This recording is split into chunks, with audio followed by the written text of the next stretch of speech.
Good afternoon, everybody. On behalf of the entire Board of Aldermen for the City of Southport, our City Manager, and our first responders, and the entire city staff, I want to welcome you all here. I want to introduce as well the gentlemen who are going to speak behind me. First is Brian Chisholm, who we all know is the Brunswick County Sheriff and our law enforcement partner, and we could not have done this whole project together without his help. Then there's FBI Director Chip Hawley, and we have U.S. Coast Guard Commander John Succo, and Senior Chief U.S. Coast Guard Logan Adkison as well. We appreciate Governor Josh Stein visiting us at this difficult time, and we thank you for being here. As we struggle with the various human emotions that come upon us during moments of violence and evil, we must look to the future and not let this event define us. We are a closely knit community who over time will again come together to enjoy our surroundings and each other. I want to remind everyone with a short story of who we are. Just 48 hours earlier, I was in that very bar, and I was talking to a manager from a local jurisdiction, and we were going over success stories that both jurisdictions had. And as I was exiting that establishment, two gentlemen who I've never met before were walking behind me. And as we got to the door, those who have been to American Fish realized there's the doorman there. He had collected some tips, and the tips were sitting on a wooden shelf right there in full view of everybody with a glass on top of it.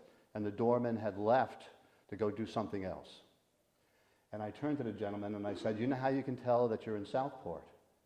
And they said, "No." I said, "Because as we can see, that money is sitting there in full view. And that money will still be there no matter how many people walk by that money when he comes back to work, back to his station here." And they both agreed that we live in an idyllic surrounding, which has now been broken 48 hours later. We all need to strive to retrieve that way of life, which I am very confident we can as a city. Now let me turn this over to Sheriff Chisholm.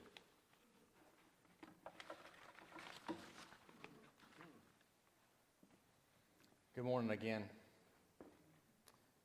I was having a conversation with Chief Todd Corn just a little while ago, and he brought to my attention something that I didn't think about.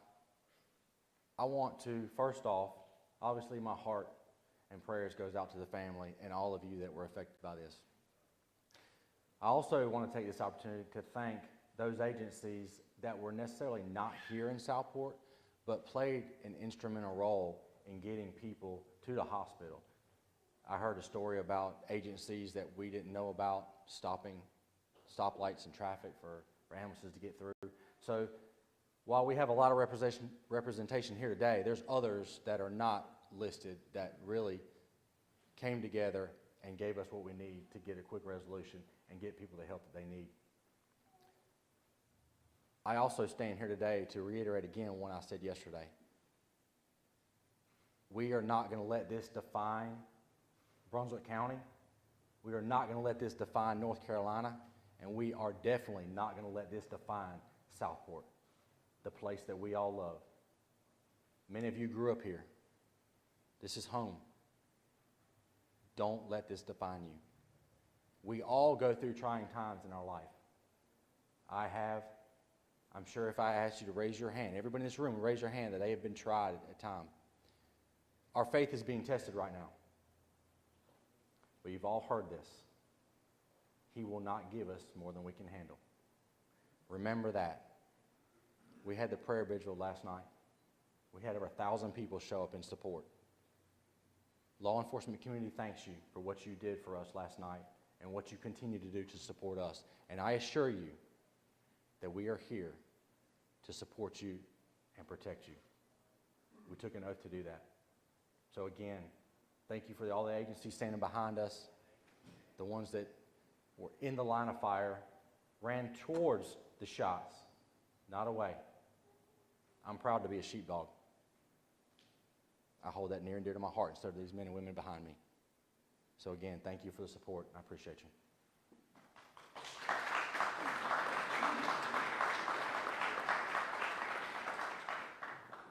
I'm Director Chip Hawley, State Bureau of Investigation. We had over 20 agents respond. I just want to make sure that what is really brought to the forefront, our prayers and thoughts go with all the victims and everyone affected.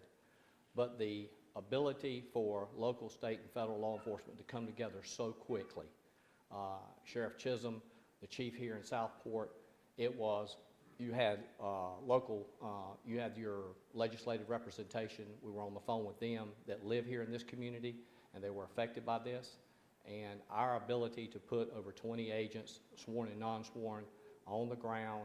And I would like to really reiterate the part about the EMS and fire people that just stood in the gap while we were trying to find the suspect, which was apprehended and charged, and we got the confession.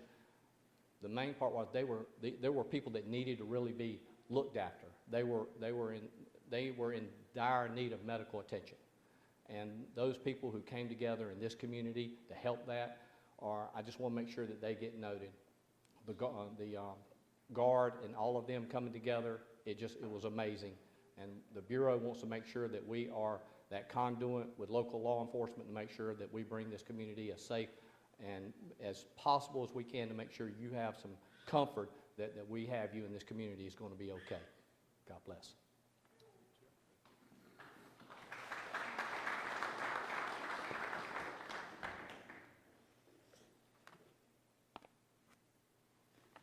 Good afternoon. I want to thank Chief Coring from Southport Police Department, of course, Brunswick County Sheriff Ryan Chisholm. I also want to thank Oak Island Chief Charlie Morris, SBI Director Chip Hawley, U.S. Coast Guard Deputy Commander John Succo. They exhibited excellent leadership and an immediate response that was able to bring an end to the fear and panic that the shootings might have been even worse than they obviously were. I want to thank Senator Rabin and Representative Miller for being here. Both care deeply about this county and its people. As you've heard, Southport is a tight-knit community. It is known across the state as a tight-knit community. And all of us can just imagine a warm Saturday night, a special date night, sitting on a dock by the river, by the water. No one goes into that kind of special night thinking that tragedy is possible. But 2 nights ago here in Brunswick County, of course it happened. It was horrific. I'm heartbroken for the families of the 3 people who lost their lives in this terrible incident. Ann and I are praying for those who were injured for a full and immediate recovery. To the victims' families, and the people of Southport, I urge you to lean on each other in this wonderful community that you all have built here. I know I speak for the entire state of North Carolina when I say that you are not alone in your heartache or pain. You do not grieve alone. We stand with you. In my faith, it is the community's responsibility to comfort mourners, so we must.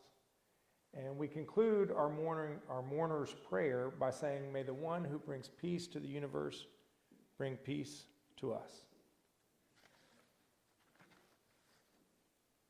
Chief Corning, Sheriff Chisholm, Chief Morris, Deputy Director Hawley, Deputy Commander Succo, I want to reiterate my appreciation for your immediate response to apprehend the suspect essentially within minutes of the attack.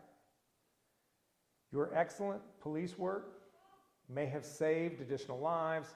We will always be grateful for your resourcefulness and your professionalism.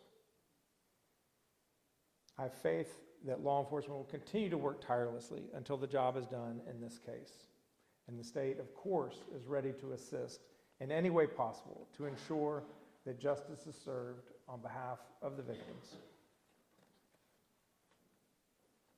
One thing is clear.